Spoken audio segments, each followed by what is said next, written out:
Hey guys, JB Herping here, and I'll be showing you how to care and set up an enclosure for an American toad.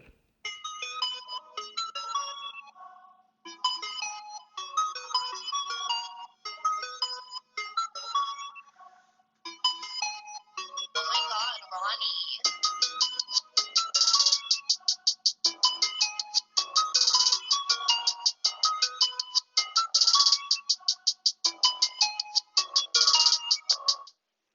Okay, so setting up an American toad enclosure is actually very easy and very affordable.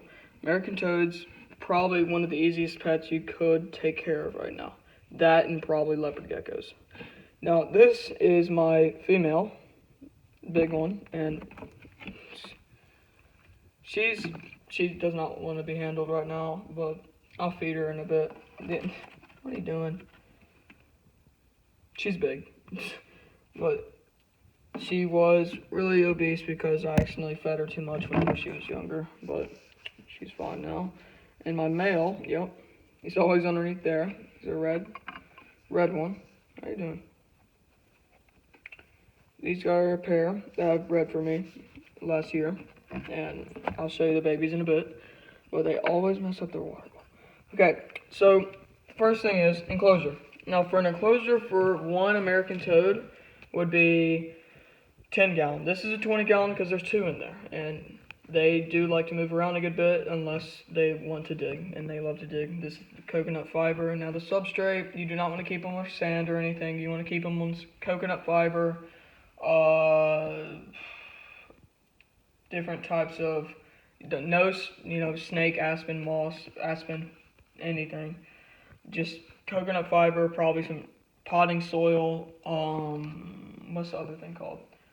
It looks like wood chips, but except they're kind of long. I have mixed between coconut fiber and those wood chips in here, but I can't remember what it's called. I think it might be cypress. I can't remember, but that's perfectly fine for them. They basically will just love anything. They love to burrow and stuff, so I do keep about 2 to 3 inches of coconut fiber in here, and that's probably the easiest to keep moist and have humidity and stuff. Now, second thing is how much water you should be giving them. Now, I refill their water bowl every day, but every day you can see how they're spilling it.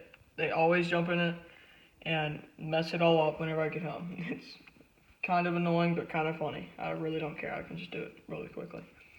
And, just make sure, because they breathe through their skin, so basically they drink through their skin at the same time.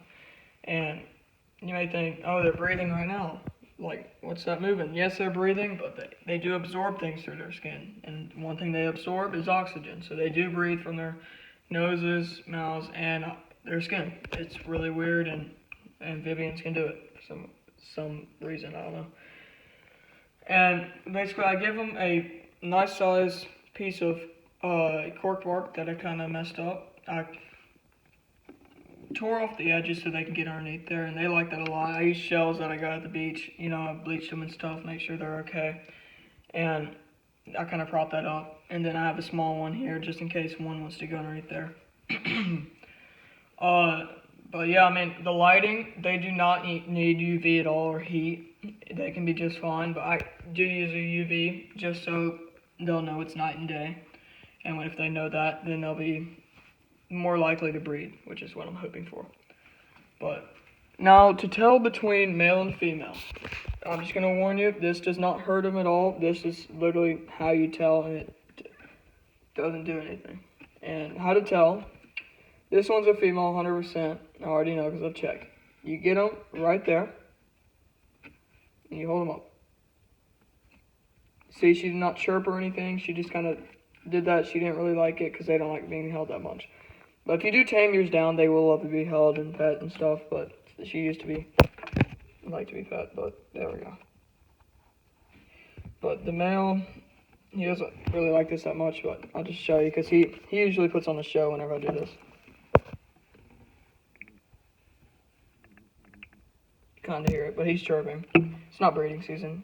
If it's breeding season, they'll be going crazy, like, it's really weird. But, yeah, it's really simple. This is like $10 coconut fiber. This is like maybe $20 enclosure, and the cork bark and stuff is just super cheap, and everything. The lighting, it's not even needed. I used to have a skink, so I just kind of kept that. But I mean, yeah, that's basically it. Forgot to mention what to feed them. Now, toads, they can get obese really quickly, and you do not want to feed them too much. And when to feed them, too. You want to feed them a good-sized meal once every 2 days. That's like the perfect amount of time and everything for an adult. Now, for babies and juveniles, I do feed them every day just to help them grow. And this girl, I have to feed her every 3 days because she will not stop eating, and then he just stays the same weight. She will gain weight. If I feed her every 2 days, she'll be double the size. She gets really fat. And basically, you don't want to feed them anything like waxworms too often because that's super fatty. Superworms and earthworms are probably the best worms. Crickets are good, but they kind of miss them sometimes, and they'll eat the dirt. And honestly, the dirt can pass through, but it is, of course, not good for them. And basically, yeah, I mean, are you joking? She's okay, she's just in the spotlight. This is a UV, so it's not hot. It's okay. This one's old, too. I don't even know when that happened. But I'll just kind of mess up the dirt. But, yeah, she's fine. These toads, they can literally survive anything. It's right. Let's make sure I don't do this again.